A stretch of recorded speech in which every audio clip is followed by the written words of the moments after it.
Hello and welcome everyone, সবাইকে welcome জানাচ্ছি আমাদের আজকের ক্লাসে।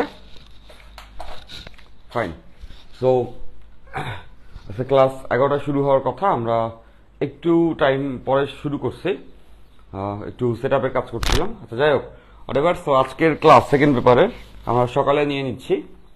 তো আজকে আমরা চলতরিৎ শুরু করবো। আমরা আগামীকালকে স্থির তড়িৎ পড়ে শেষ করেছিলাম। স্থির তড়িতে একটা এক্সট্রা ক্লাসও দেওয়া হয়েছিল। সো গতকালকে আমরা স্থির তড়িৎ শেষ করেছি। তো আমাদের শেষ চ্যাপ্টার যেটা, সেটা চলতরিৎ, এটা আজকে থেকে শুরু হবে। সো চলতরিতের উপরে মোট 4টি ক্লাস আছে। সো আমাদের আজকে প্রথম ক্লাস, এবং ঈদের আগে এটাই হচ্ছে গিয়ে আমাদের লাস্ট ক্লাস। যেহেতু আজকে হচ্ছে আমাদের 22 রোজা, সো বুঝতেই পারছো যে ঈদের পরে আমাদের পরবর্তী ক্লাস হবে। 22 রোজার পরে যদি পরের শুক্রবার চিন্তা করি আমরা, আরো 7 দিন, সেক্ষেত্রে 28-29 রোজা চলে আসে। তো ওই সময় তো পড়া পসিবল না, সেজন্য আজকেই আমাদের লাস্ট ক্লাস, এবং এটাই আমাদের সাইকেল অনের দ্বিতীয় পত্রের শেষ চ্যাপ্টার, চলতরিৎ। সো আমরা আজকে প্রিসাইজলি চলতরিতের প্রথম যে অংশটা আছে ওই অংশটা পড়ে ফেলবো। হোপফুলি তোমরা সবাই যুক্ত হতে শুরু করেছো। সালাম জানাইছো অনেকেই। আচ্ছা ফাইন, জাবির হোসেন সালাম জানাইছো, ওয়ালাইকুম আসসালাম। আহমেদ ইস্তিয়াকও সালাম জানাইছো, যা যা সালাম জানাইছো সবাইকে ওয়ালাইকুম আসসালাম। আচ্ছা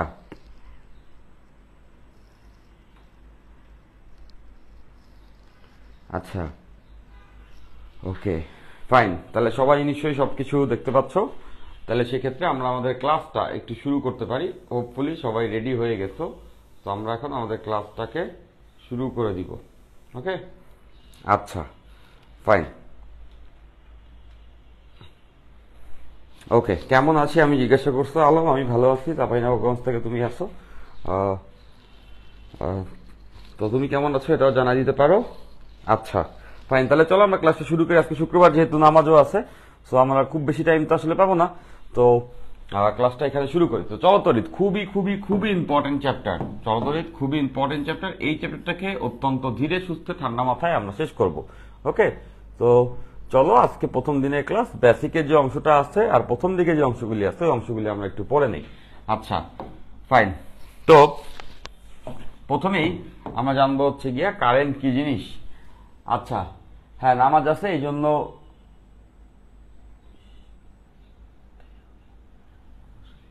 হ্যাঁ নামাজ আছে, ওইটা আমারও আছে, তোমাদেরও আছে, ওইটা আমি জানি। নামাজ আমি ডেফিনেটলি পড়বো। তো এখন যে টাইমটা আছে তার ভিতরে আসলে আমরা বেশ ক্লাস করে ফেলতে পারবো। নামাজ হচ্ছে 1:30 হয়, 1টায় কোনো জায়গায় নামাজ হয় না। নামাজ হয় 1:30, হ্যাঁ 1:30-এ। সো আমরা তার আগে 1 ঘন্টা আসলে পড়তেই পারবো। তো চলো আমরা ক্লাসটা শুরু করি।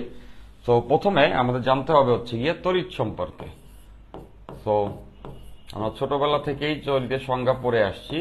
তড়িৎ মানে হচ্ছে একটা তারের ভিতরে ইলেকট্রনের চলন। লেটস সে এটা যদি একটা তার হয়, কন্ডাক্টর, তাইলে দেখা গেল এই যে প্রস্থচ্ছেদের ক্ষেত্রফলটা আছে এইটা থেকে টি সময়ে কিউ পরিমাণ চার্জ প্রবাহিত হইল।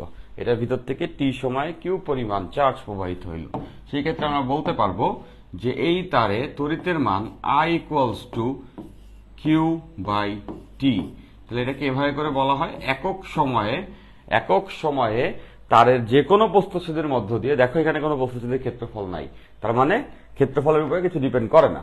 তো একক সময়ে তারের যে কোনো প্রস্থচ্ছেদের মধ্য দিয়ে প্রবাহিত চার্জের পরিমাণকে আমরা বলছি তড়িৎ। তাহলে আমরা তড়িতের সংজ্ঞা সবাই জেনে ফেলছি। I equals to Q by T. I equals to Q by t. Q হচ্ছে গিয়ে চার্জ আর টি হচ্ছে গিয়ে একক সময়। ওকে, তো এটার একক কি হয়? আমরা নর্মালি দেখতে পাচ্ছি চার্জের একক কুলম্ব আর টাইমের একক সেকেন্ড, কুলম্ব পার সেকেন্ড। এবং এটা আমরা মনে রাখবো যে 1 coulomb per second equals to 1 ampere. তাহলে আমরা বলতে পারবো তড়িতের একক হচ্ছে গিয়ে 1 অ্যাম্পিয়ার। আচ্ছা ফাইন, ওকে গুড, সবাই এগুলো জানি। তাহলে চলো আমরা এই টপিকটুক জানলে এটার উপরে একটা অঙ্ক করে ফেলি। এই যে দেখতে পাচ্ছ একটা অঙ্ক, এই অঙ্কটা আমরা এখন সলভ করব। তাহলে এখানে কি বলছে, এখানে হচ্ছে গিয়ে আই এর একটা সমীকরণ দেওয়া আছে। আই এর সমীকরণ স্টেপ ফাংশন আকারে আছে। যেমন I ইকুয়ালস টু 5t হবে, দেখতে পাচ্ছ I ইকুয়ালস টু 5t হবে যখন হচ্ছে টি এর ভ্যালু 0 থেকে 2 এর মাঝে। আবার I equals two T square হবে যখন হচ্ছে টি এর ভ্যালু 2 থেকে 3 এর মাঝে। ঠিক তেমন করে I ইকুয়ালস টু 4 হবে যখন টি এর ভ্যালু 3 থেকে 5-এর মধ্যে। এখন বলছে তড়িতের কম্পাঙ্ক, এটা বলা আছে যে তড়িতের কম্পাঙ্ক 0.2 হার্জ হলে প্রতি চক্রে প্রবাহিত চার্জ কত। আচ্ছা, সো আমরা এটা সবাই নিশ্চয়ই জানি, এখানে কম্পাঙ্ক দেওয়া আছে, কম্পাঙ্ক দেওয়া আছে যেটা হচ্ছে 0.2 হার্জ, কম্পাঙ্ক 0.2 হার্জ, মানে এটা একটা এসি কারেন্ট। কম্পাঙ্ক বারবার চেঞ্জ হয়, এই অঙ্কটা একবার অ্যাডমিশন টেস্টে আসছিল, এই জন্য এটা আমরা করতেছি, এটা অঙ্ক আমাদের বইয়ে নাই। তাহলে কম্পাঙ্ক যদি এত হয়, আমাদের এটা জানা আছে পর্যায়কাল t equals to 1/f, পর্যায়কাল t equals to 1/f।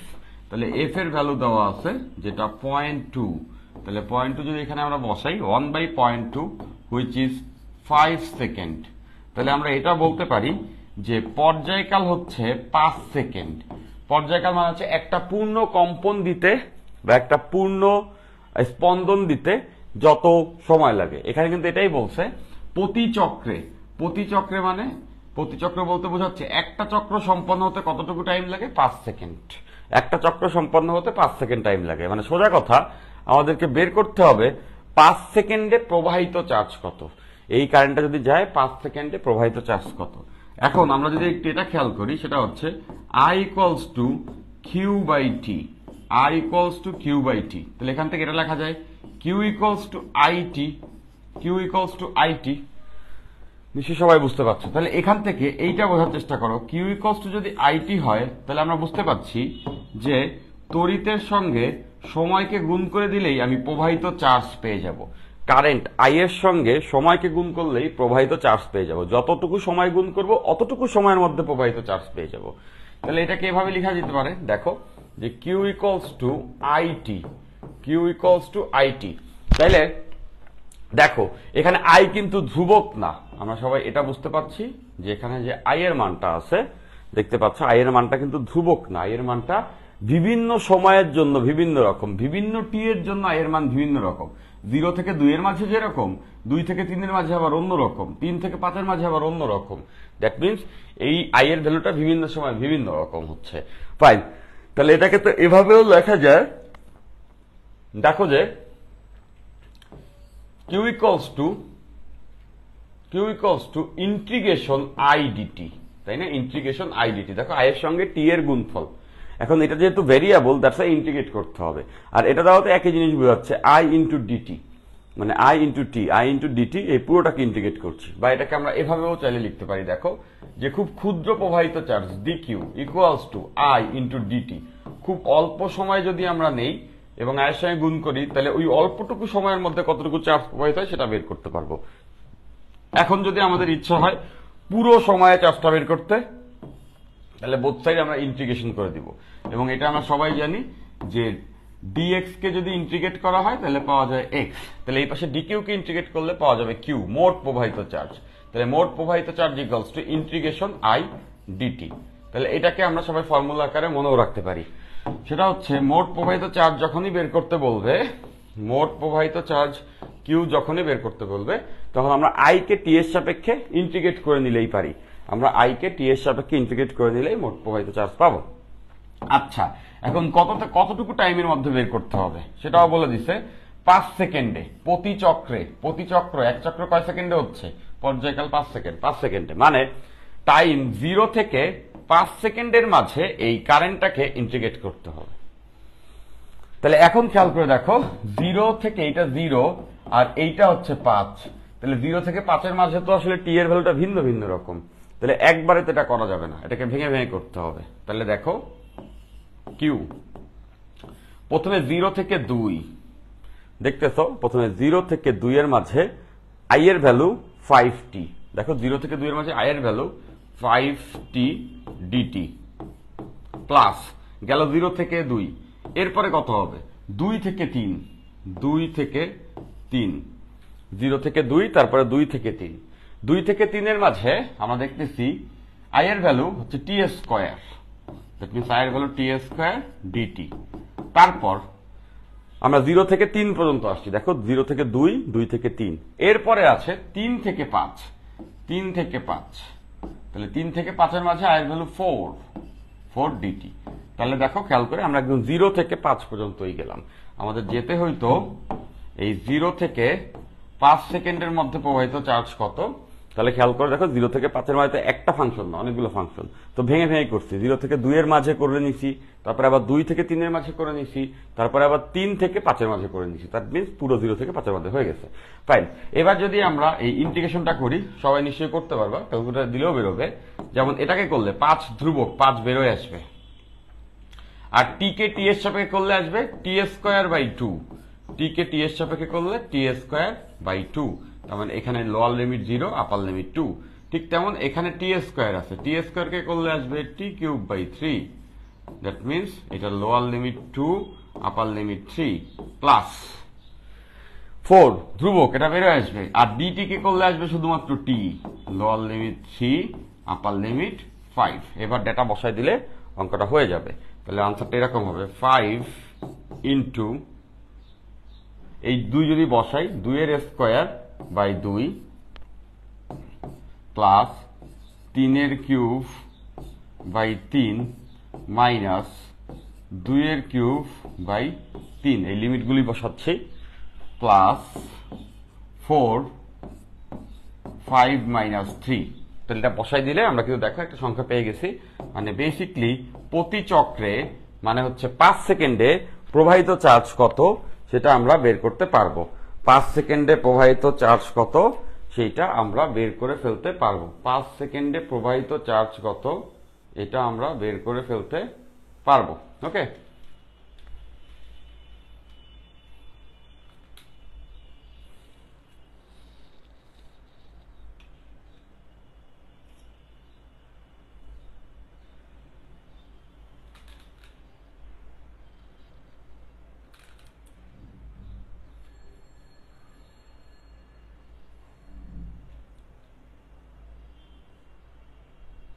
আচ্ছা, তাহলে আশা করছি সবাই এটা বুঝতে পারছি। ওকে, আচ্ছা, ক্লিয়ার, গুড। উল্লাস বাইজিৎ বলছো ক্লিয়ার। আচ্ছা, ফাইন।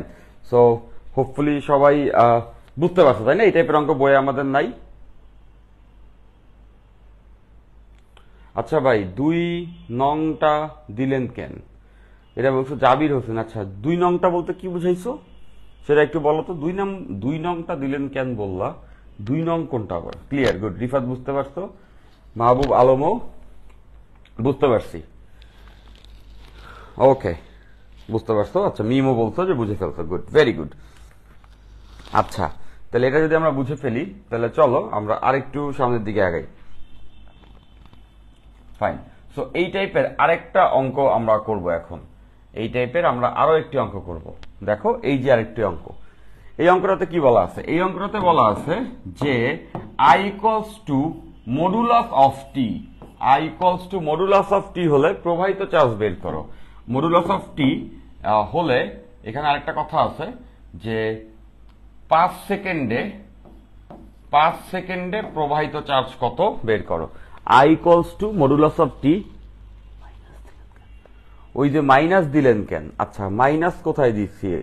ও আচ্ছা, যাবে একটু দেখো, এখানে তো মাইনাস দিতে হবে, লিমিট বসাচ্ছি। লিমিট কেমনে বসায় তোমার জানা থাকার দরকার।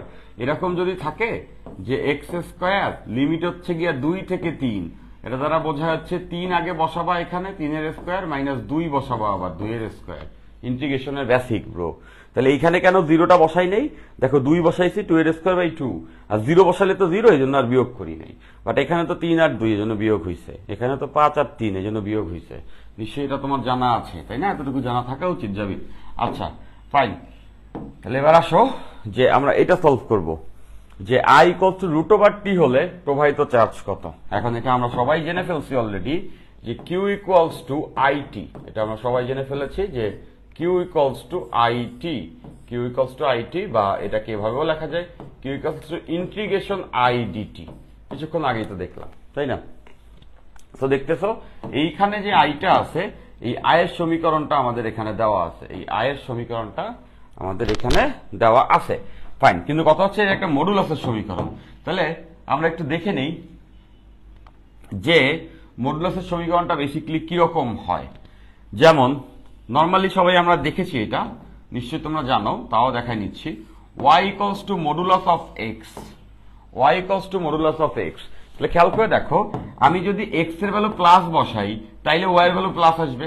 আমি যদি এক্স এর ভ্যালু মাইনাস বসাই তাইলেও ওয়াই এর ভ্যালু প্লাস আসবে, কজ প্লাস মাইনাস যাই বসাই না কেন এক্স এর ভ্যালু এই জিনিসটা হয়ে যাবে প্লাস মডুলাস করার কারণে। তার মানে এক্স এর ভ্যালু প্লাসও হইতে পারে মাইনাসও হইতে পারে, বাট ওয়াই এর ভ্যালু অলওয়েজ কি হবে, ওয়াই এর ভ্যালু অলওয়েজ প্লাস হবে, মডুলাস করলে ওয়াই এর ভ্যালু অলওয়েজ প্লাস। তাহলে এটা গ্রাফটা দেখতে এরকম হওয়া উচিত। দেখো এটা গ্রাফটা দেখতে এরকম হওয়া উচিত, এদিকে নিলাম টি, এদিকে নিলাম এক্স, এইদিকে নিলাম ওয়াই। তাহলে চিন্তা করে দেখো যে এটা কি একটা মূলবিন্দুগামী সরল রেখা না, এটা একটা মূলবিন্দুগামী সরল রেখা। এখন দেখো এক্স এর ভ্যালু যদি আমি প্লাস নেই, এক্স এর ভ্যালু যদি প্লাস নেই তাহলে ওয়াই এর ভ্যালু তো প্লাস, তার মানে বেসিক্যালি এইরকম না। দেখো এক্স এর ভ্যালু প্লাস, এখানে যে কোনো একটা বিন্দু দিলে, আমি যে কোনো একটা বিন্দুকে যদি রিপ্রেজেন্ট করি তাহলে দেখো এক্স এর ভ্যালু যখন প্লাস ওয়াই এর ভ্যালু তখন প্লাস, তারপরে এরকম একটা সরল রেখা হবে। ঠিক তেমন করে আমি যদি এক্স এর ভ্যালু মাইনাস নেই তাইলেও তো ওয়াই এর ভ্যালু প্লাস। তাহলে দেখো এই যে এক্স এর ভ্যালু যদি মাইনাস নেই তাইলেও ওয়াই এর ভ্যালু প্লাস। খেয়াল করে দেখো এই বিন্দুতে এক্স এর ভ্যালু কিন্তু মাইনাস বাট ওয়াই এর ভ্যালু কিন্তু প্লাস, তার মানে এরকম একটা ভি হবে। মনে রাখবা ওয়াই ইকুয়ালস মডুলাস এক্স হলে সেটা একটা ভি হয়। এখানে দেখো আই মডুলাস টি, তাইলে আমি যদি গ্রাফটাকে অঙ্কন করি, তড়িৎ এবং হচ্ছে গিয়ে সময়ের সাপেক্ষে কারেন্টে যদি গ্রাফটা অঙ্কন করি, ডেফিনেটলি সবাই বুঝতে পারছে এই গ্রাফটা এরকম হবে, এরকম একটা ভি এর মতো হবে, টি প্লাস হইলেও আই প্লাস, টি মাইনাস হলেও আই প্লাস। ওকে, আচ্ছা এবার আমাদেরকে বলেছে যে 5 সেকেন্ড সময়ে প্রবাহিত চার্জ কত। লেটস সে এই বিন্দুটা হচ্ছে 5 সেকেন্ড, এটা 5 সেকেন্ড। এখন দেখো টি পজিটিভ হইতে পারে আবার নেগেটিভ হইতে পারে, বাট মধ্যে কথা হচ্ছে গিয়ে আমরা এটা সবাই বুঝতে পারছি যে সময় কি কখনো নেগেটিভ হওয়া পসিবল, -5 সেকেন্ড সময় কি কখনো নেগেটিভ হওয়া পসিবল? জীবনেও না। এক্স ওয়াই এর ক্ষেত্রে ঠিক ছিল, বাট আমরা জানি টাইম কখনো নেগেটিভ হতে পারে না, সময় কখনো নেগেটিভ হতে পারে না। তাহলে সময় যদি নেগেটিভ হতে না পারে তাহলে ডেফিনেটলি সবাই আমরা বুঝতে পারছি এই অংশটা ভ্যালিড না, টাইমের কোনো নেগেটিভ অ্যাক্সিস নাই। তাহলে এই ক্ষেত্রে আমরা এটা লিখতে পারবো যে সময়ের যে নেগেটিভ ভ্যালুটা আছে ওটা বাদ, কথাটা তো বাস্তবে কোনো এক্সিস্টেন্স নাই। এখন আমাদেরকে বলেছিল জাস্ট টি কত 5 সেকেন্ডে প্রবাহিত চার্জ কত। এখন এখানে আরেকটা ইম্পর্টেন্ট নোট, এটা একটা আমরা মাথায় ঢুকাই ফেলি, সেটা হচ্ছে এইটা দ্বারা আসলে কি বোঝায়, এই লেখাটা দ্বারা এটা বোঝায় যে ইন্টিগ্রেশন করলে আই কে টি এর সাপেক্ষে ইন্টিগ্রেশন করলে কিউ পাই। এই কথাটাকেই আমরা জানি, এর আগেও আমরা দেখেছি, এখানে একবার বলে নিচ্ছি। তার মানে হচ্ছে তড়িৎ এবং সময়ের গ্রাফের আবদ্ধ ক্ষেত্রফল। এই জিনিসটা দ্বারা বোঝায়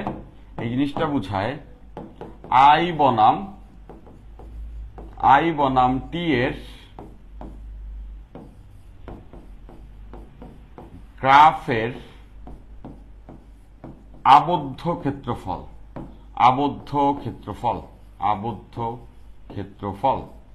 তার মানে বুঝতে পারছো আইটি গ্রাফের আবদ্ধ ক্ষেত্রফলটাকেই আমরা আসলে বেসিক্যালি চার্জ বলি।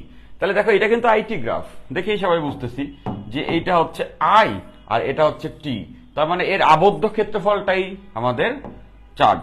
তাহলে বলতো এখানে আবদ্ধ ক্ষেত্রফলটা কত? এখানে আবদ্ধ ক্ষেত্রফলটা বেসিক্যালি এতটুকু, দেখতেছো আইটি গ্রাফের আবদ্ধ ক্ষেত্রফল এই ত্রিভুজের ক্ষেত্রফল, এটাই কিন্তু আমাদের চার্জ। তার মানে এই ত্রিভুজটার যে ক্ষেত্রফলটা এটাই চার্জ। তাহলে এই ত্রিভুজের ক্ষেত্রফল কত হবে? হাফ ইন্টু ভূমি কত আমরা দেখতে পাচ্ছি, ভূমি 5, হাফ ইন্টু ভূমি গুণ উচ্চতা। এখন উচ্চতা আমরা কোথায় পাবো? দেখো এই বিন্দুতেই কিন্তু আমাদের আছে উচ্চতা, তাই না? উচ্চতা কিন্তু আমাদের ডিরেক্টলি বলে দেওয়া নাই, বাট সমীকরণটা তো দেওয়া আছে, ওখান থেকেই তো বের করা যায়। যেমন দেখো I equals to modulus of T. এখন যখন টি এর ভ্যালু 5 সেকেন্ড তখন আমাদের বের করতে হবে আই এর ভ্যালু কত। তাহলে টি এর ভ্যালু যদি আমি 5 বসায় দিই তাহলে দেখতেছো আই এর ভ্যালু আসবে 5, আই এর ভ্যালুও তখন আসছে 5। তার মানে এই বিন্দুটার ভ্যালু হচ্ছে 5 অ্যাম্পিয়ার, বুঝতেছো নিশ্চয়ই। দ্যাট মিন্স উচ্চতাও 5। তাহলে এখানে আমরা লিখতে পারবো হাফ ইন্টু ভূমি ইন্টু উচ্চতা, তাহলে উচ্চতা হচ্ছে 5। তাহলে বুঝতেছো এটা আসবে 12.5, 25কে 2 দ্বারা ভাগ করলে 12.5 কুলম্ব, 12.5 কুলম্ব। নিশ্চয়ই সবাই এটা বুঝতে পারছে। একটা গ্রাফ থেকে আমরা বের করে ফেললাম, এটা সমীকরণ থেকে আমরা বের করে ফেললাম 5 সেকেন্ডে প্রবাহিত চার্জ কত হবে। 5 সেকেন্ডে প্রবাহিত চার্জ কত হবে? আচ্ছা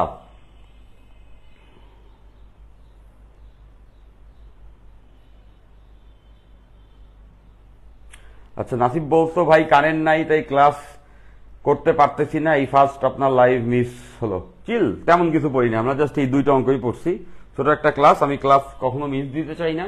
আজকে আমার ইম্পর্টেন্ট একটা হচ্ছে ইফতার পার্টি আছে, তো তোমাদের সেকেন্ড ইয়ারের ক্লাসটাতে একদম নামাজের আগে শেষ হয়, এই জন্য এটা আজকে একটু আগে নিয়ে নিচ্ছি। এই শুক্রবার তো নামাজের আগে নিয়ে নিচ্ছি, এই নাহলে আদারওয়াইজ তো ক্লাস টাইমটা এরকমই ছিল। বাট আমি কখনোই ক্লাস মিস দিতে চাই না, আর এটা ঈদের আগে আমাদের লাস্ট ক্লাস, সো আমাদের লাস্ট চ্যাপ্টারও চলে আসছে। আমি ভাবলাম যে আজকে ক্লাসটা আমরা এই টাইমে নিয়ে নিই।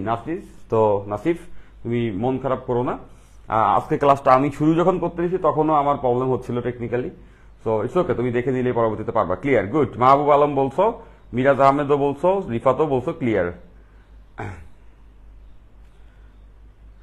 আচ্ছা, সৌরভ কুমার বলছো ভাই এখন আসলে অনেক কিছু মিস করছি ভাই। না, অনেক কিছু মিস করা না, সিম্পল, আমরা দুইটা অঙ্ক করছি, সো এই দুইটা অঙ্কই আর কি। Clear, good. জাবিরে বলছো বুঝতে পারছো, ভেরি গুড। এখন থেকে দেখো তাহলে বুঝে ফেলতে পারবা। আচ্ছা, তাহলে গেল এটা। এই পর্যায়ে আমরা এই কনসেপ্টের উপর আরেকটা অঙ্ক করব। এই কনসেপ্টটা কি? এই কনসেপ্টটা হচ্ছে গিয়ে আমরা দেখতে পাচ্ছি যে আই এবং টি এর গ্রাফের আবদ্ধ ক্ষেত্রফল বেসিক্যালি চার্জ বুঝায়।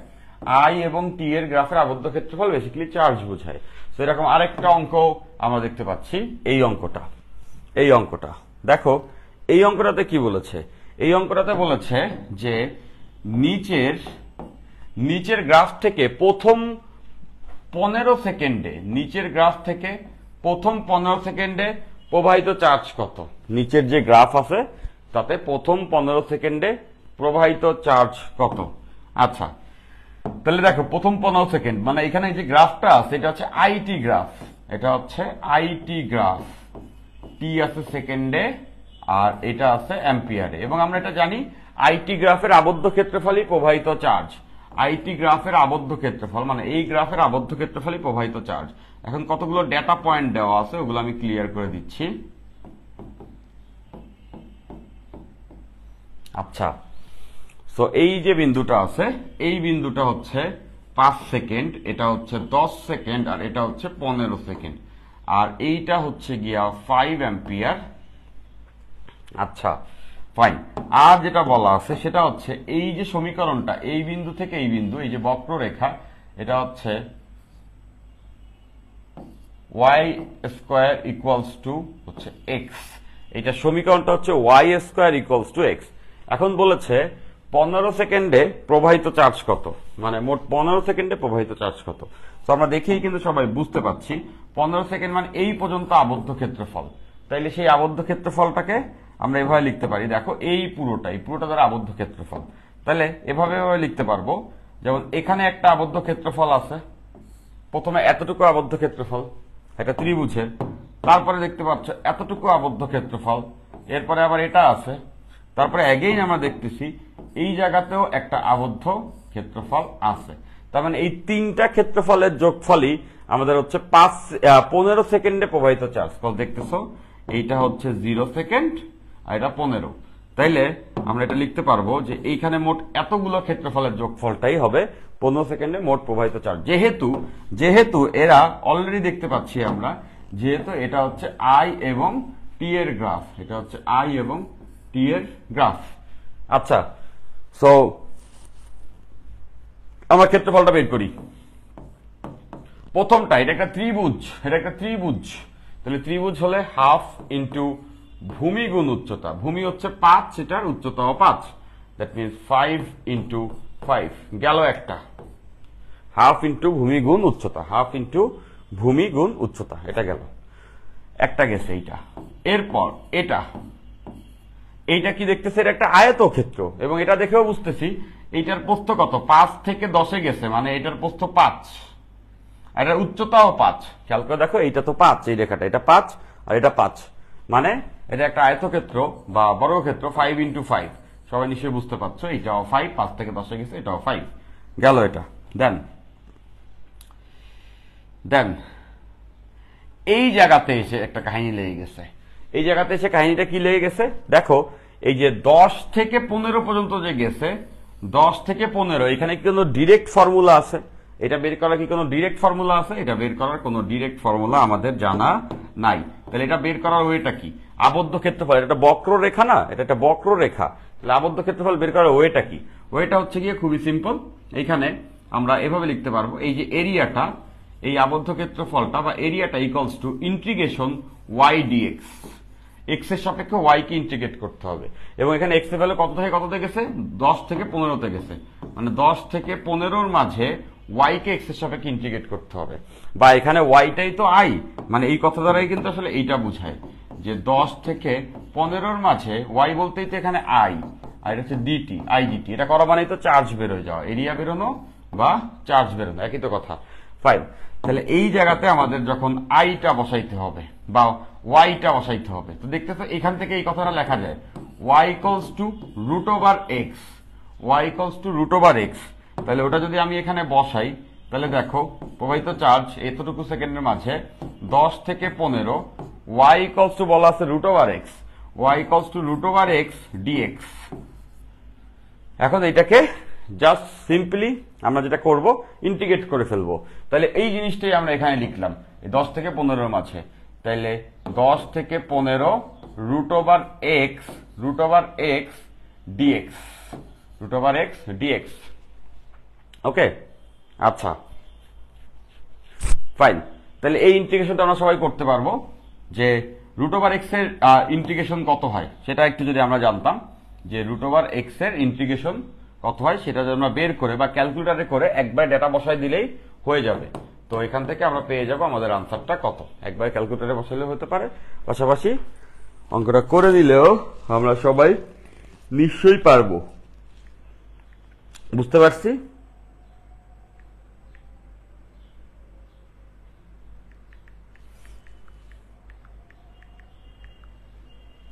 আচ্ছা ফাইন, ওকে।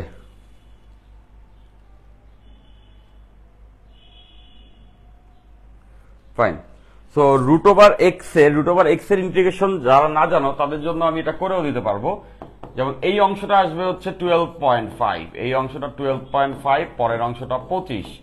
সো রুট ওভার এক্স এর ইন্টিগ্রেশনটা জেনে রাখতে পারো, রুট ওভার এক্স এটার ইন্টিগ্রেশন করলে আসে হচ্ছে গিয়া 2/3 x two the power 3/2। Integration করে দেখো এটাই আসে। ফাইন, তাহলে এটাকে আমরা লিখতে পারবো 2/3 x টু দি পাওয়ার 3/2। এখন এই x টু দি পাওয়ার 3/2 লিমিটটা হচ্ছে 10 থেকে 15। এবার লিমিটটাও আমি বসাই দিচ্ছি, এই দুটাকে যদি আমরা যোগ করে ফেলি তাহলে আসবে হচ্ছে 37.5, আর এই পাশ থেকে হচ্ছে গিয়ে 2/3 আমরা যদি লিমিটটা বসাই দিই তাহলে 15 to the power 3/2 minus 10 to the power 3/2। এটা বসাইলেই কিন্তু আমরা পেয়ে যাচ্ছি আমাদের আনসারটা কত হবে। ওকে, এটা বসালেই আমরা পেয়ে যাচ্ছি আমাদের আনসারটা কত হবে। গুড, শুভ্র কুমার বুঝতে পারছো, আহমেদ ইস্তাক বলছো ক্লিয়ার, আলভি গুড মর্নিং জানাইছো, গুড মর্নিং আলভি, কি অবস্থা? আচ্ছা আচ্ছা 10 সেকেন্ড পর্যন্ত ট্রাপিজিয়াম ক্ষেত্র ধরে করলে হবে না? আহমেদ ইস্তাক বলছো হ্যাঁ হবে। তুমি যদি এই 0 থেকে এই 10 পর্যন্ত একটা এই ক্ষেত্রটাকে ট্রাপিজিয়াম বলতে পারো, 0 থেকে 10 পর্যন্ত এই ক্ষেত্রটাকে চাইলে একটা ট্রাপিজিয়াম বলতে পারো। এতটুকু একবারে বের করে তারপরে বাকিটা বের করলেও চলবে। Good, very good, good observation. আচ্ছা ফাইন, তাহলে এতটুকু আমরা সবাই ডেফিনেটলি বুঝে ফেলছি, এতটুকু আমরা সবাই বুঝে ফেলছি। তাহলে আমরা এটা বুঝে গেলাম যে আই এবং টি এর যে সমীকরণ আছে সেই সমীকরণগুলোকে কিভাবে ইউজ করে আমরা প্রবাহিত চার্জ বের করে ফেলতে পারি। আচ্ছা, এ পর্যায়ে আমরা আরে একটা অঙ্ক দেখব। ওকে, এই পর্যায়ে আমরা যে অঙ্কটা দেখব সেটা হচ্ছে গিয়া তারণ বেগের অঙ্ক। এটা হচ্ছে গিয়া তারণ বেগের অঙ্ক। ওকে, আচ্ছা, তো তারণ বেগের কনসেপ্টটা একটু আমরা পড়ে নিই, আমরা তারণ বেগের কনসেপ্টটা একটু পড়ে নিই, চলো। আচ্ছা, তারণ বেগ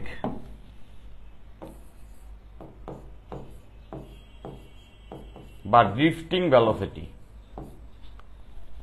নামাজ ডেটটা এখন 12:15 বাজে। সো আমরা আর কিছুটা পরে এই টপিকটা পড়ে আর 3টা অঙ্ক করলেই আমাদের মোটামুটি ক্লাসটা গুছিয়ে যাবে। সো অনেক টাইম বাকি আছে। 1:30 যেহেতু নামাজ, আমার মনে হয় 12টা 45-এর দিকে যদি আমাদের ছুটি হয়, এখনো 30 মিনিট আছে, তো সেই ক্ষেত্রে আমরা সবাই শাওয়ার টাওয়ার নিয়ে নামাজটা পড়তে পারবো। আচ্ছা ফাইন। সো তারণ বেগের সংজ্ঞাটা একটু আমরা জেনে নিই। তারণ বেগ হচ্ছে ওই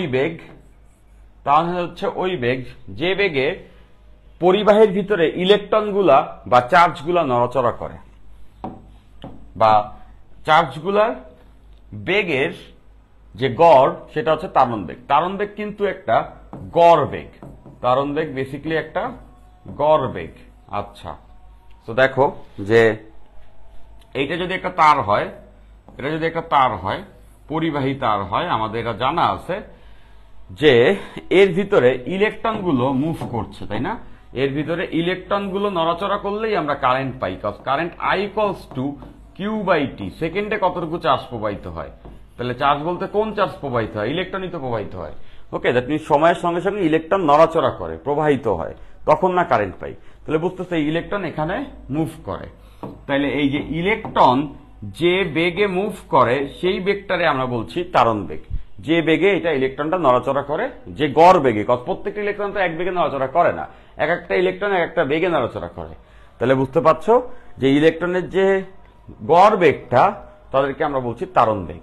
আচ্ছা, তাহলে আমরা ধরে নিচ্ছি যে টি সময়ে ইলেকট্রনটা হচ্ছে গিয়ে এই এল দৈর্ঘ্য অতিক্রম করলো। টি সময়ে ইলেকট্রনটা এল দৈর্ঘ্য অতিক্রম করেছে। কতটুকু সময়ে? টি সময়ে। এবং আরো ধরে নিচ্ছি যে এই যে তারটা যে আছে, এই তারের ক্রস সেকশন এরিয়া বা প্রস্থচ্ছেদের ক্ষেত্রফল হচ্ছে গিয়া এ। আচ্ছা ফাইন। এবং আরেকটা সংখ্যা ধরে নিচ্ছি, সেটা হচ্ছে এন। এন এর পরিচয় হচ্ছে একক আয়তনে ইলেকট্রন। একক আয়তনে ইলেকট্রন সংখ্যা। একক আয়তনে ইলেকট্রন সংখ্যা বলতে সব ধরনের পরিবাহের ভিতরে মুক্ত ইলেকট্রনের পরিমাণ তো এক না। কোন জায়গায় আছে একক আয়তনে 10টা মুক্ত ইলেকট্রন আছে, আবার এমন কোন পরিবাহী থাকতে পারে অন্য ধাতুর যেটা হচ্ছে এক আয়তনে বা 1 মিটার কিউবে 5টা ইলেকট্রন আছে, তাই না? তো এই সংখ্যাটাকে বলা হয় ছোট এন। এটাকে যদি আমি নিউমেরিক্যালি প্রেজেন্ট করি তাহলে বুঝাচ্ছে বড় এন বাই ভি। এই ভি দ্বারা কিন্তু ভলিউম না, সরি, এই ভি দ্বারা কিন্তু বেগ না, এটা দ্বারা কিন্তু আয়তন বুঝাইছে, আয়তন। ওকে, আচ্ছা, সো এই ভি দ্বারা বুঝাইছে ভলিউম। তো দেখতেছে একক আয়তনে কয়টা ইলেকট্রন আছে, এই এন দ্বারা ইলেকট্রনের সংখ্যা বুঝাইছে। তাহলে তারের একক আয়তনে কয়টা ইলেকট্রন আছে এটাকে আমরা বলতেছি হচ্ছে গিয়া ছোট এন। এই একক আয়তনে যে কয়টা ইলেকট্রন আছে সেটাকে আমরা বলছি হচ্ছে গিয়ে ছোট এন। তাইলে এবার দেখো আমাদের সবাই এটা জানা আছে। তো আমরা কতগুলো টার্ম ধরে নিলাম। একটা, তারের প্রস্থচ্ছেদের ক্ষেত্রফলে ইলেকট্রনটা টি সময়ে যে দূরত্ব অতিক্রম করছে সেটা হচ্ছে ছোট এল, এবং এন দ্বারা বোঝানো হয়েছে একক আয়তনে ইলেকট্রনের সংখ্যা। এন হচ্ছে এই তারটার একক আয়তনে ইলেকট্রনের সংখ্যা। এখন আমরা সবাই জানি I ইকুয়ালস টু Q/T। আমাদের সকলের জানা আছে I ইকুয়ালস টু Q/T। ওকে, তড়িৎ ইকুয়ালস টু হচ্ছে গিয়া Q/T। ফাইন। তাহলে এবার দেখো যে আমাদের প্রথমে বের করতে হবে যে টি সময় মোট কতটুকু চার্জ প্রবাহিত হয়েছে। টি সময়ে প্রবাহিত চার্জ কত? এখন বুঝতেছ যে টি সময়ে প্রবাহিত চার্জ যদি আমি বের করি তাইলে আমরা এভাবে বের করতে পারি। সেটা হচ্ছে গিয়ে ধরলাম টি সময়ে মোট এনটা ইলেকট্রন প্রবাহিত হয়েছে, আর প্রত্যেকটা ইলেকট্রনের চার্জ ই, আমাদের জানা আছে ইলেকট্রনের চার্জ ই। তাহলে N into E equals to মোট প্রবাহিত চার্জ। টি সময়ে মোট এনটা ইলেকট্রন প্রবাহিত হয়েছে, প্রত্যেকটা ইলেকট্রনের চার্জ ই। তাহলে N into E equals to মোট প্রবাহিত চার্জ। এখন এন ইকুয়ালস টু কত লেখা যায়? দেখো এখান থেকে যদি আমি সমীকরণ লিখি, n by volume equals to ছোট এন, মানে ছোট এন ইকুয়ালস টু বড় এন ডিভাইডেড বাই আয়তন। তাহলে এই লাইন থেকে এই লাইনটা লেখা যায় যে বড় এন ইকুয়ালস টু ছোট এন ইন্টু আয়তন। একক আয়তনে ইলেকট্রনের সংখ্যাকে মোট আয়তন দ্বারা গুণ করলেই তো পেয়ে যাবো কয়টা ইলেকট্রন প্রবাহিত হয়েছে। এখন এই তারের মোট আয়তন কত? দেখো তারের প্রস্থচ্ছেদের ক্ষেত্রফলে এবং তারের দৈর্ঘ্য যদি এল হয় তাহলে আয়তন হবে প্রস্থচ্ছেদের ক্ষেত্রফল ইন্টু এল। তাহলে আয়তন হবে প্রস্থচ্ছেদের ক্ষেত্রফল ইন্টু এল। আয়তন হবে প্রস্থচ্ছেদের ক্ষেত্রফল ইন্টু এল। এই তারটার আয়তন এ ইন্টু এল। তাহলে দেখো আমরা কিন্তু পেয়ে গেছি যে তারে মোট কয়টা ইলেকট্রন আছে। ওকে, দ্যাট মিনস এই বড় এন এর ভ্যালু হচ্ছে ছোট এন এ এল, তার সঙ্গে গুণ হয়েছে ইলেকট্রনের চার্জ ই। এখন এই কিউটাকে আমরা এখানে বসাই দিব। তাহলে কিউকে যদি এখানে আমরা বসাই দিই, I equals to N A L E by T. নিশ্চয়ই বুঝতে পারছো এই পুরো কিউটাকে আমরা ওখানটাতে বসাই দিচ্ছি। ফাইন, এবার এখান থেকে আরেকটা জিনিস খেয়াল করে দেখো, L by T. L by T কে কি বলা যায়? এল বাই টি কে কিন্তু বলা যায় বেগ, তারণ বেগ, গড় বেগ। আমরা সবাই নিশ্চয়ই জানি দৈর্ঘ্যকে সময় দ্বারা ভাগ করা মানে বেগ, 1 সেকেন্ডে কত মিটার যাচ্ছে। তাইলে এইখান থেকে কিন্তু আমাদের ফাইনাল ইকুয়েশন চলে আসলো, I equals to N A, এইটা তো বেগ, এটাই তারণ বেগ, ভিই।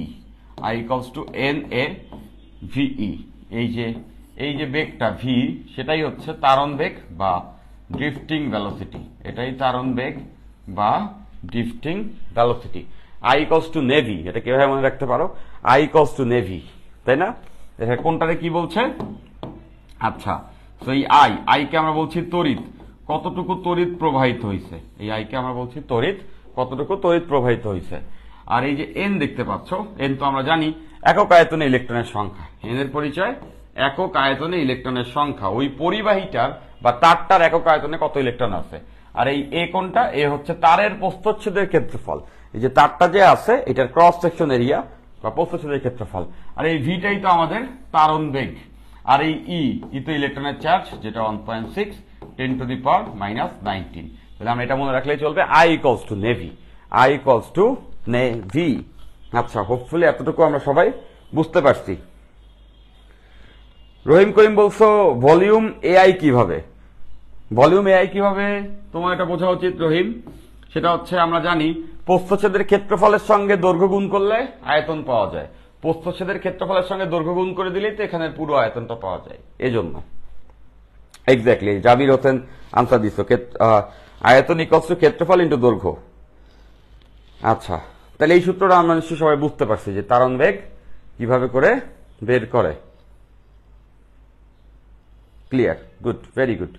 সাব্বির হোসেন রিফাত বলছো এটা আমরা বুঝতে পেরে গেছি। আচ্ছা, তাহলে এটা যদি বুঝতে পেরে যাই, তাহলে চলো আমরা হচ্ছে গিয়ে এইটা রিলেটেড একটা অঙ্ক করি।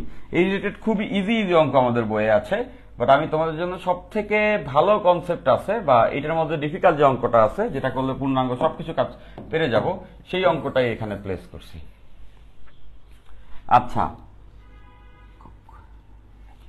এককগুলা কি হবে জিজ্ঞাসা করছো। এখানে এককের তো আসলে তেমন মারপ্যাচ নাই, তো জিজ্ঞাসা যেহেতু করেছো চলো আমি বলে দিই কোনটার একক কি হবে। এই যে বুঝতেছো তড়িতের একক অ্যাম্পিয়ার হবে।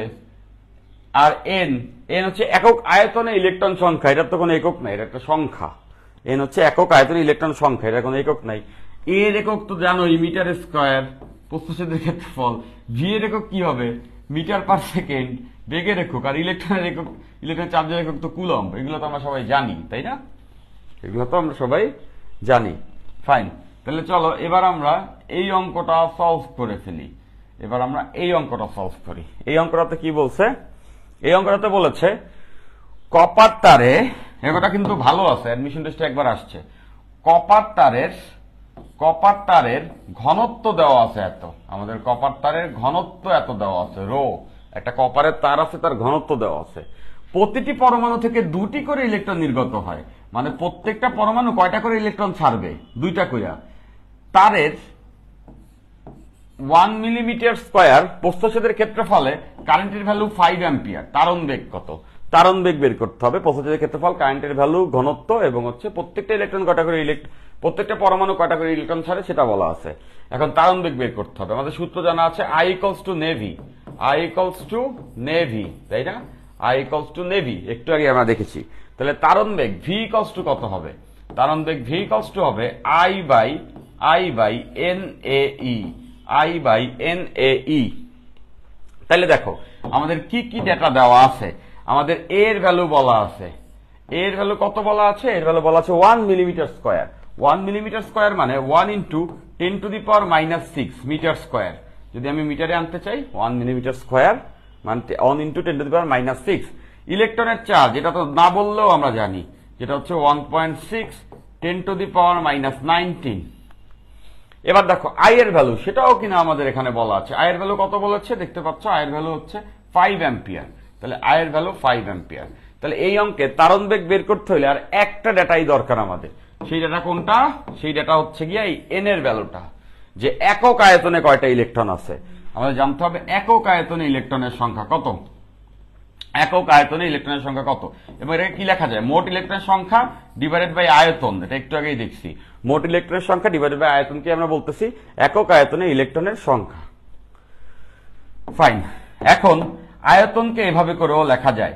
নিশ্চয়ই তুমি ছোটবেলায় এই সূত্রটা দেখছো যে ঘনত্ব ইকুয়ালস টু ভর বাই আয়তন। এটা দেখে এমন কেউ নাই, ঘনত্ব ইকুয়ালস টু ভর বাই আয়তন। তাহলে চিন্তা করে দেখো, এটাই তো আয়তন, তাই না? তাহলে আয়তন ইকুয়ালস টু কি লেখা যাবে? ভর বাই ঘনত্ব। আয়তন ইকুয়ালস টু আমরা লিখতে পারবো হচ্ছে গিয়া ভর বাই ঘনত্ব। আচ্ছা,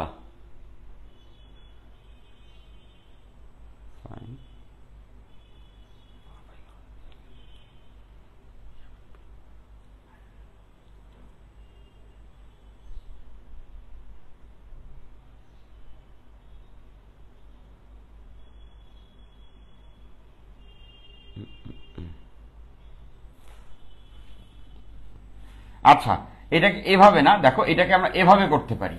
এটা আরো ইজি সূত্র আছে। আমাদের দরকার কি? একক আয়তনে ইলেকট্রনের সংখ্যা, একক আয়তনে ইলেকট্রনের সংখ্যা।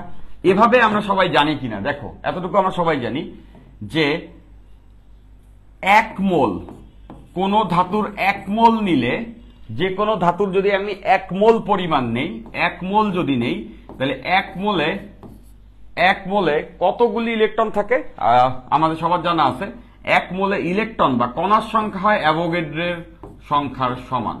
1 মোল পরিমাণ নিলে তার ভিতরে আমি যদি 1 মোল ধাতু নেই, যে কোনো ধাতুর 1 মোল নেই, তোমরা সবাই জানবা ধাতুর যদি 1 মোল নেওয়া হয় তাতে অ্যাভোগাড্রোর সংখ্যা, যেটা 6.02 10⁻23 এতটি পরমাণু থাকে, এতটি পরমাণু থাকে, এতটি পরমাণু থাকে। যে কোনো ধাতুর 1 মোলে এতটি পরমাণু থাকে। তাহলে আমাদের এখানে দেখতে হবে যে মোট কয় মোল আছে। আমাদের কপার মোট কয় মোল আছে? আচ্ছা, তো কপারের আণবিক ভর হচ্ছে গিয়া 63.5 গ্রাম। কপারের আণবিক ভর 63.5 গ্রাম। ওকে, তাহলে আমরা বুঝতেছি কয় মোল আছে। এটা কেমনে বুঝবো কত মোল আছে? হ্যাঁ, সো মোল সংখ্যা, যে কত মোল আমাদের কাছে আছে সেটা যদি বের করতে হয় তাহলে আমরা সেটা ডেফিনেটলি বুঝতে পারছি। কপারের যে ভর আছে, কপারের যে ভরকে কপারের আণবিক ভর দ্বারা ভাগ করে দিলেই কিন্তু আমরা মোল সংখ্যা পেয়ে যাব। তোমাদের সবার নিশ্চয়ই মনে আছে কোন ধাতুর মোল সংখ্যা কিভাবে বের করে। কোন ধাতুর মোল সংখ্যা বের করে ওই ধাতুর ভরকে ওই ধাতুর আণবিক ভর দ্বারা ভাগ করলেই পেয়ে যায় কয় মোল আছে।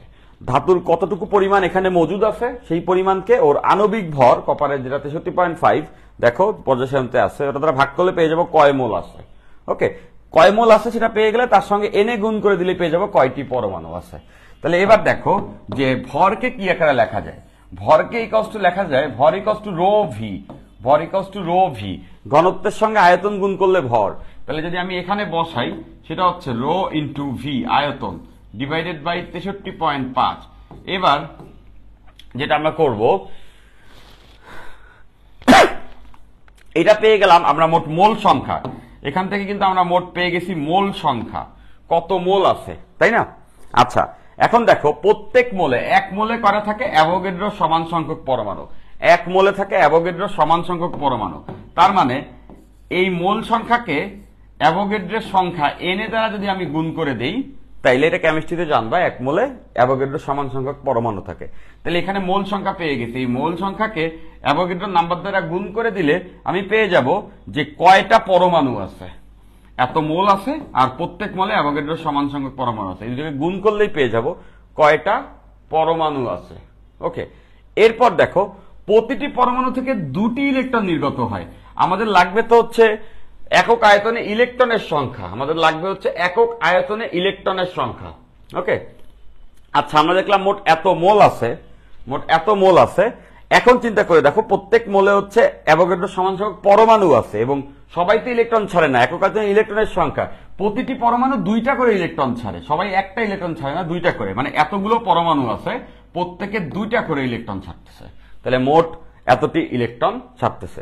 তাহলে এটা দ্বারা পেয়ে গেলাম মোট নাম্বার অফ ইলেকট্রনস, এটা দ্বারা পেয়ে গেলাম মোট কয়টা ইলেকট্রন সে ছাড়তেছে। তাহলে দেখো এই মোলের ভ্যালুটা কত, মোলের ভ্যালুটা হচ্ছে রো ভলিউম বাই 63.5 ইন্টু অ্যাভোগাড্রোর সংখ্যা ইন্টু 2, কিন্তু আমাদের তো দরকার একক আয়তনে ইলেকট্রনের সংখ্যা। তাহলে একক আয়তন ইলেকট্রনের সংখ্যা যখন বের করব তখন নাম্বার অফ ইলেকট্রন থেকে আয়তনটা ভাগ করে দিতে হবে। তাহলে সেক্ষেত্রে খেয়াল করে দেখো নাম্বার অফ ইলেকট্রন আমরা এটা বের করে ফেলছি, রো ভলিউম বাই 63.5 ইন্টু অ্যাভোগাড্রোর সংখ্যা ইন্টু 2 অ্যাভোগাড্রোর সংখ্যা ইন্টু 2 ডিভাইডেড বাই ভলিউম, একক আয়তন, এই ভলিউম কাটা। তাহলে দেখো এই ছোট n ইকুয়ালস টু আসবে rho n a into 2 by 63.5। এবার দেখো এই n এর ভ্যালুটা আমরা জানি, n এর ভ্যালুটা কত, n এর ভ্যালু অ্যাভোগাড্রোর সংখ্যা যেটা হচ্ছে 6.02 10 টু দি পাওয়ার 23, এটা বসাই দিলেই কিন্তু এখান থেকে, দেখো রো এর ভ্যালু আমাদের অঙ্কে কিন্তু রো এর ভ্যালু বলে দিছে, রো এর ভ্যালু কত বলেছে, রো এর ভ্যালু বলেছে 5.5 10 to the power 3 into 10 to the power 3। তাহলে রো এর ভ্যালু যদি বসাই দিই এখান থেকে আমরা এই ছোট n পাবো, সেটা এখানে বসাই দিলে আমরা এখান থেকে আনসারটা পেয়ে যাবো। আমি আরেকবার রিক্যাপ দিচ্ছি, I equals to NAVE, I equals to NAVE, V equals to I divided by NAE, I এর ভ্যালু 5 অ্যাম্পিয়ার, N নাই, A এর ভ্যালু দেওয়া, E এর ভ্যালু দেওয়া, এখন N বের করতে হবে। তো সেটা কিভাবে বের করছি, সেটা বের করছি এভাবে করে, আমাদের জানা আছে যে 1 মোল যে কোনো ধাতুতে অ্যাভোগাড্রো সমান সংখ্যক পরমাণু থাকে, তাইলে আমরা দেখবো এখানে কয় মোল আছে কপার।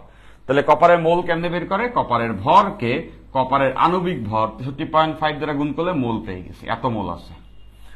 আর ভরকে লেখা যায় কি, ভরকে লেখা যায় রো ভি, রো ইন্টু আয়তন, তার মানে এত মোল আছে, 1 মোলে অ্যাভোগাড্রোর সমান সংখ্যক আছে, তাহলে মোল ইন্টু অ্যাভোগাড্রোর সংখ্যা গুণ করছি, তাহলে পেয়ে গেছি মোট কতগুলি পরমাণু আছে, প্রত্যেকটা পরমাণু 2টা করে ইলেকট্রন ছাড়ে, তার মানে এতগুলি পরমাণু মোট ইলেকট্রন ছাড়বে, 2 দ্বারা গুণ করলে এতগুলি মোট নির্গত ইলেকট্রনের সংখ্যা, সেই ইলেকট্রনের সংখ্যাকে আয়তন দ্বারা ভাগ করে দিলেই একক আয়তনের ইলেকট্রনের সংখ্যা। সো এন এর এই ভ্যালুটা এখানে বসাইছি, আয়তন দ্বারা ভাগ করলে আয়তন কেটে গেছে, থাকছে এটা হচ্ছে ছোট এন, এটা এখানে বসাইলে আনসার। হোপফুলি সবাই বুঝছে, এটাই তারণ বেগের one of the most critical maths.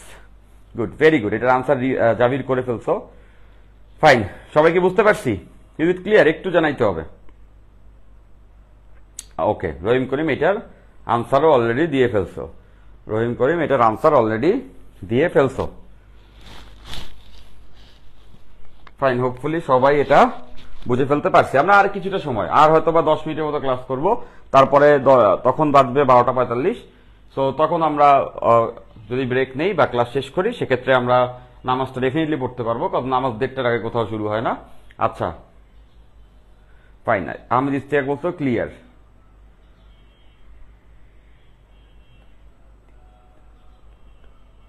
আচ্ছা, রহিম করিম বলছো গরমের ঠেলায় 2-3 দিন ধরে উল্টাপাল্টা কোশ্চেন করতেছি, চিল, ইটস ওকে, বুঝতে পারছি যে গরম পড়ছে, ভয়ানক গরম আসলেই, মানে আনবিয়ারেবল।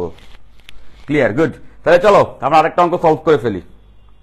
এ পর্যায়ে আমরা যে অঙ্কটা সলভ করবো সেটা হচ্ছে এটা, বলছে এখানে যেটা বলা হয়েছে সেটা হচ্ছে গিয়ে, দেখতেছো এইটা খুবই পপুলার একটা ম্যাথ, চলো তো এটা আইসে থাকে।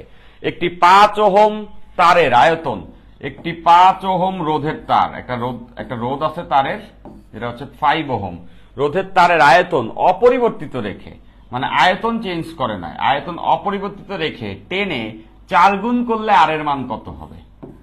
মানে আয়তন ঠিক রেখে টাইনা লম্বা করছে, আয়তন ঠিক রেখে টেনে লম্বা করছে, তাইলে ওই তারের আর এর মান কত সেটা আমাদের বের করতে হবে, ওই তারের আর এর মান কত সেইটা আমাদেরকে বের করতে হবে। তাহলে চলো আমরা এটা করে ফেলি, যে একটি 5 ওহম তারের একটা তার আছে আমাদের কাছে এরকম,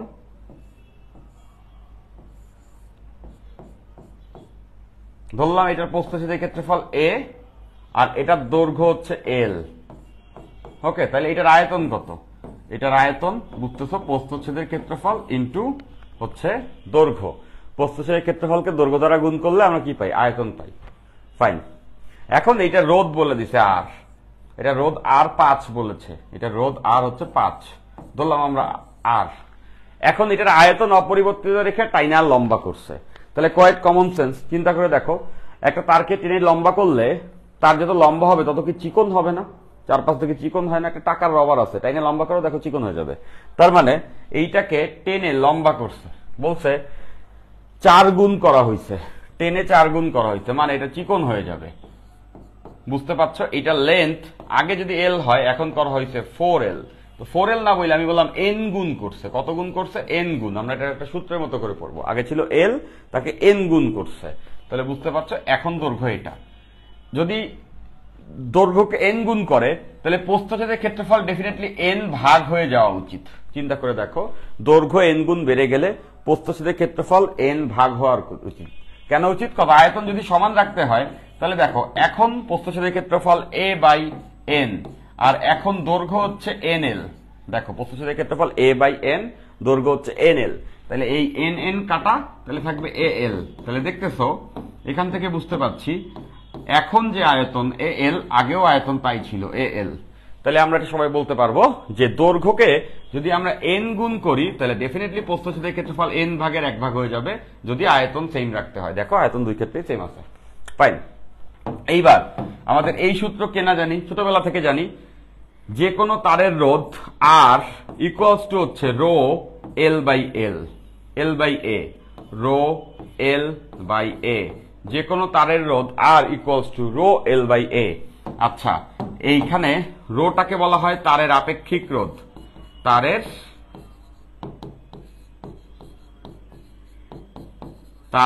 আপেক্ষিক রোধ, তারের আপেক্ষিক রোধ, যেটা ডিপেন্ড করে দুইটা জিনিসের উপরে, উপাদান ও তাপমাত্রা। এটা ডিপেন্ড করে উপাদান ও তাপমাত্রার উপরে।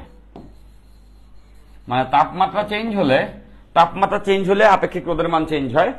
আর একটা যেটা উপাদান চেঞ্জ হলে, মানে ধাতুর তার, যদি তামার তার নেই রো যত হবে, লোহার তার নিলে রো ভিন্ন হবে। তার মানে বিভিন্ন উপাদানের উপরে ডিপেন্ড করছে। আচ্ছা ভাই, এখানে তো উপাদান চেঞ্জ করি নাই, এখানে যে রো এখানেও রো কিন্তু তাই। খেয়াল করে দেখো, এখানে কিন্তু আমরা উপাদান চেঞ্জ করি না, জাস্ট টাইনে লম্বা করছি। আচ্ছা, তাইলে এইবার দেখো যে এই সূত্রটাকে যদি আমরা ইউজ করি, প্রথম ক্ষেত্রে ধরলাম এখন যে তারটা পাইছি তার রোধ হচ্ছে আর প্রাইম। তাহলে এখান থেকে এটা লিখতে পারবো আর প্রাইম ইকুয়ালস টু রো, এখন দৈর্ঘ্য কত? এনএল, আর এখন ক্ষেত্রফল কত? এ বাই এন। নিশ্চয়ই বুঝতে পারছো যে রো এল বাই এ, এখন যে দৈর্ঘ্য সেটা হচ্ছে এনএল, এখন যে ক্ষেত্রফল এ বাই এন। রো এল যেটা সেটা হচ্ছে এন এল, দৈর্ঘ্য বেড়ে গেছে আর আয়তন প্রস্থচ্ছেদের ক্ষেত্রফল কমে গেছে। এটাকে গুছায় এভাবে লেখা যাবে, দেখো যে rho L by A, rho L by A, আর এই এনটা উপরে যায় হয়ে যাবে এন স্কোয়ার, এই এনটা উপরে যায় হয়ে যাবে এন স্কোয়ার। তাহলে এই জায়গা থেকে এই অংশটা তো আমাদের চেনা চেনা লাগতেছে, rho L by A, rho L by A, rho L by A. Rho L by A দ্বারা কোনটারে বুঝায়? দেখো রো এল বাই এ, এটা দ্বারাই তো আদি রোধ আর কে বুঝায়, রো এল বাই এ। তাহলে এটাকে আমরা লিখতে পারবো আগের রোধটা আর, আর এখানে আছে এন স্কোয়ার। তাহলে এভাবে লেখা যায়, দেখো পরিবর্তিত রোধ equals to N square into আগের রোধ। তাহলে এই সূত্রটা খুব সুন্দর না? এটা এমসিকিউ এর জন্য ডেফিনেটলি আমরা মনে রাখবো। এখন এন হচ্ছে কত গুণ করা হয়েছে, আমাদের এই অঙ্কে কত গুণের কথা বলেছে? 4 গুণ। কত গুণ করেছে? 4 গুণ। দ্যাট মিনস 4 স্কোয়ার ইন্টু আর, আর হচ্ছে আগের রোধ কত ছিল? 5। 4 স্কোয়ার ইন্টু 5, 4 স্কোয়ার ইন্টু 5। তাহলে বুঝতেছো 4 স্কোয়ার ইন্টু 5 করলে যেটা হবে সেটাই হবে আমাদের এখন আনসার, পরিবর্তিত রোধ। আমরা এটা মনে রাখবো, পরিবর্তিত রোধ R equals to N square by R হবে। হোপফুলি সবাই এটা বুঝতে পারছি। ক্লিয়ার? Good, very good. এই তো রহিম করিম তারপরে সবাই আনসার করে ফেলছো। আচ্ছা, তাহলে চলো এ পর্যায়ে এই কনসেপ্টের উপরে ভিত্তি করে আমরা আরেকটা অঙ্ক একটু দেখে ফেলি। হ্যাঁ, এই কনসেপ্টের উপরে ভিত্তি করে আমরা আরেকটা অঙ্ক একটু দেখে ফেলি। এই অঙ্কটা হচ্ছে এরকম, সেম কনসেপ্টের উপরে ভিত্তি করে একটা তার আছে এই তারটার রোধ হচ্ছে 3 ওহম। একটা তার আছে, এই তারের রোধ 3 ওহম। এই পুরো তারটা একটা লম্বা তার দেখতে পাচ্ছি, এই তারটার রোধ হচ্ছে গিয়া 3 ওহম। হ্যাঁ, এখন আমাদেরকে জিজ্ঞাসা করা হয়েছে, আমাদেরকে বলা হইল এই তারটাকে আমরা পেঁচায়া একটা সমবাহু ত্রিভুজ করলে এর যে কোনো বাহুর দুই প্রান্তের রোধ কত। এই তারটাকে একটা সমবাহু ত্রিভুজে পরিণত করলে, কোশ্চেনটা লিখে দিচ্ছি,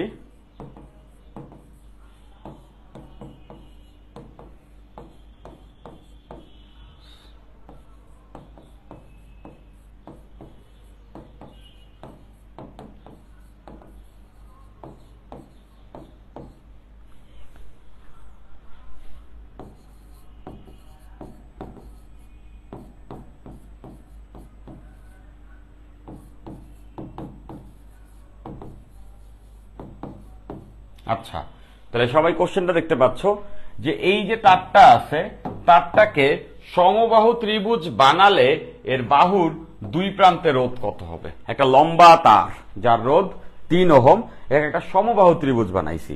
তাহলে সমবাহু ত্রিভুজ বানাইলে ব্যাপারটা কেমন হয়ে যাবে বুঝতেই পারছো। সমবাহু ত্রিভুজ বানাইলে এরকম 3টা বাহু বের হয়ে আসবে। সমবাহু ত্রিভুজ বানালে এরকম 3টি বাহু বের হয়ে আসবে। ওকে, আচ্ছা তো দেখতে পাচ্ছ এইটা, এইটা এবং হচ্ছে এইটা, এই যে একটা সমবাহু ত্রিভুজ বানাইছি। তাহলে আমরা এটা সবাই জানি যে তারের রোধ কি হয়, তারের দৈর্ঘ্যের সমানুপাতিক হয়। তারের রোধ তারের দৈর্ঘ্যের সমানুপাতিক হয়। এখন এই তারটাই কি কয় ভাগে ভাগ হয়েছে? 3 ভাগে ভাগ হয়েছে না? তাহলে এটা সবাই তো বুঝতে পারা উচিত যে প্রত্যেক ভাগের রোধ হচ্ছে 1 ওহম, প্রত্যেক ভাগের রোধ হচ্ছে 1 ওহম। তাইলে পুরা 3 ওহমের তারকে 3 ভাগে ভাগ করা হয়েছে, 3টা বাহু হয়ে গেছে না? তাহলে বুঝতেছো প্রত্যেকটা বাহুতে রোধের ভ্যালু 1 ওহম, প্রত্যেকটা বাহুতে রোধের ভ্যালু 1 ওহম। তারের সব জায়গায় রোধ থাকে, একটা জায়গায় আমরা আঁকি আর কি। দ্যাট মিনস আমরা যদি প্রত্যেকটা বাহুতে চিন্তা করি, প্রত্যেকটা বাহুতে তারের রোধ হচ্ছে গিয়ে 1 ওহম। নিশ্চয়ই বুঝতে পারছি কত, এই 3 ছিল সমবাহু ত্রিভুজে, 3টা সমান বাহুতে ভাগ হয়েছে। তার মানে দৈর্ঘ্য যদি সমান ভাগে ভাগ হয়, রোধও সমান ভাগে ভাগ হয়ে গেছে, 1 on 1। এবার যেটা বলেছে যে এর বাহুর দুই প্রান্তে যে কোনো একটা বাহু নিব। তাহলে দেখো আমি এই বাহুটা নিলাম, এটা এ, এটা বি, এই বাহুর দুই প্রান্তে তুল্য রোধ বের করতে হবে। তাহলে চিন্তা করে দেখো উপরের দুইজন কিভাবে আছে, এই একের সঙ্গে এই এক উপরে শ্রেণীতে না? নিশ্চয়ই বুঝতে পারছি, আমরা বের করছি এ এবং বি এর মাঝে তুল্য রোধ। তাহলে দেখো এই এক আর এই এক এরা কিভাবে আছে? শ্রেণীতে, উপরের দুইটা একটার পরে একটা। শ্রেণীতে থাকলে তুল্য রোধ কত হয়? 2 ওহম। শ্রেণীতে থাকলে তুল্য রোধ হয় হচ্ছে গিয়া 2 ওহম। শ্রেণীতে থাকলে তুল্য রোধ হয় 2 ওহম।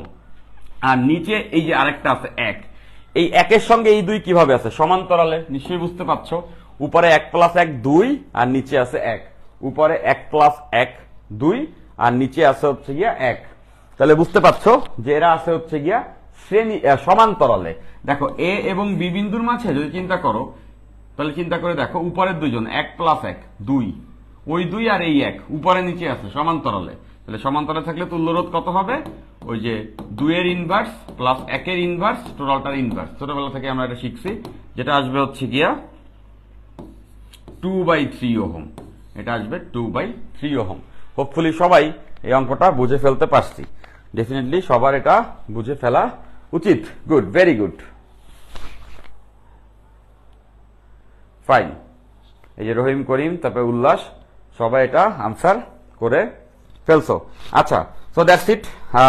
12:45 বেজে গেছে। সো এখন নামাজের জন্য তোমাদের রেডি হইতে হবে, যেহেতু 1টার সময় নামাজ। তো এখন তোমরা ফ্রেশ ট্রেশ হয়ে সবাই নামাজটা পড়ে নিতে পারো। সো ঈদের আগে এটাই কিন্তু আমাদের লাস্ট ক্লাস। ঈদের আগে এটাই আমাদের লাস্ট ক্লাস, কজ আজকে 22 রোজা। ওই হিসাবে যদি আমাদের ক্লাস আমরা ধরি, তাইলে আরো 7 দিন পরে যদি ধরা হয়, তাহলে সেই ক্ষেত্রে আমাদের পরবর্তী ক্লাসটা আইসা পরে বেসিকলি 28-29 তারিখে।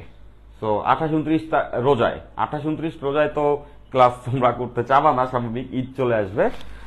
সো এর ভিতরে আমরা তোমাদের রেকর্ডেড ক্লাসগুলো প্লেস করতে থাকবো, যাতে করে তোমরা চলতরিতের বাকি জিনিসগুলো কেউ যদি চাও ঈদের মধ্যে পড়ে নিতে পারবা।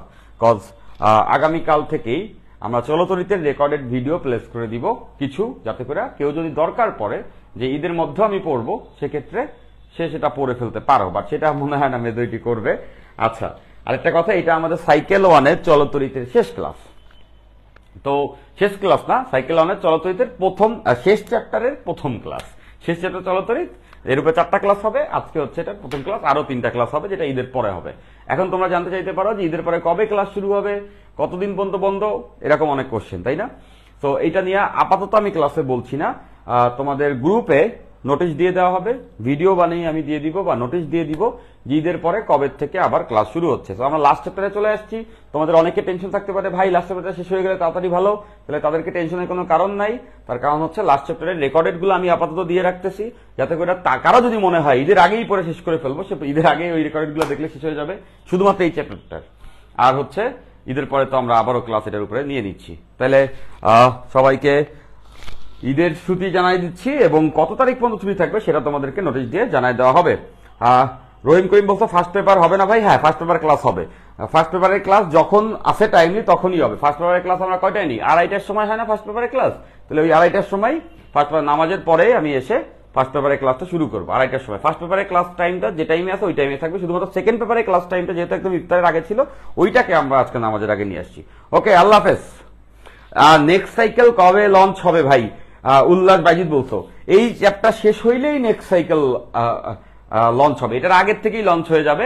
জাস্ট এইটা লাস্ট ক্লাসের আগেই দেখবো এটা লঞ্চ হয়ে গেছে, তারপরে হচ্ছে ওইটাতে আমাদের ক্লাস শুরু হবে। এটা লাস্ট ক্লাসের আগে ওটা লঞ্চ হবে, তোমরা ইনবিটুইন ভর্তিও থাকতে পারবা। তারপরে এটা শেষ হইলেই ওটা শুরু হয়ে যাবে, কোনো লেট রাখা যাবে না। তো সাইকেল আকারে যেহেতু কোর্স, আমরা তো মানে 6টা চ্যাপ্টার শেষ হবে এই ফার্স্ট সাইকেল শেষ হইলে, ফার্স্ট ক্লাস সেকেন্ড পেপার মিলায়। এরপরে আবারও এরকম নাম্বার অফ 6+ চ্যাপ্টার নিয়ে সাইকেল 2 আসবে, এরপরে সাইকেল 3। তো এই 3টা সাইকেল করলেই ফিজিক্স শেষ হয়ে যাবে। তো এটার ভিতরে কোনো গ্যাপ থাকবে না, খুব ইমিডিয়েটলি আসবে। এবং সাইকেল 2-তে আমরা রাখবো হচ্ছে থার্মোডিনামিক্স, ডাইনামিক্স রাখবো, যেটা তোমরা সবাই বলতেছিল, তোমার যেহেতু ফুল সিলেবাস। এবং ঈদের ছুটিতে সবাই ভালো মতো কাটাবে, সবাই ভালো থাকবে। ওকে, সি ইউ, টেক কেয়ার, আল্লাহ হাফেজ। নেক্সট সাইকেল কবে? জুবাইর ইসলাম বলছো নেক্সট সাইকেল জানাই দেওয়া হবে এই সাইকেল শেষ হওয়ার পরে। সাইকেল তো এখন শেষ হয় নাই ভাই, নেক্সট সাইকেল কবে সেটা তোমাদের গ্রুপে তো সবার আগে জানাবো। তোমরা যেহেতু আমার স্টুডেন্ট, তোমাদেরকে আমার জানানোটা আমার প্রথম দায়িত্ব, এটা নিয়ে তোমাদের কোনো টেনশন নাই। ঈদের পরে এই চ্যাপ্টার শেষ হইলেই নেক্সট সাইকেল শুরু হবে, এবং নেক্সট সাইকেলটা চ্যাপ্টার শেষ হওয়ার আগে, এই চ্যাপ্টারের লাস্ট ক্লাসটা হওয়ার আগেই আমি লঞ্চ করবো, সেটা জানতে পারবা ইনশাল্লাহ। আল্লাহ হাফেজ, বাই।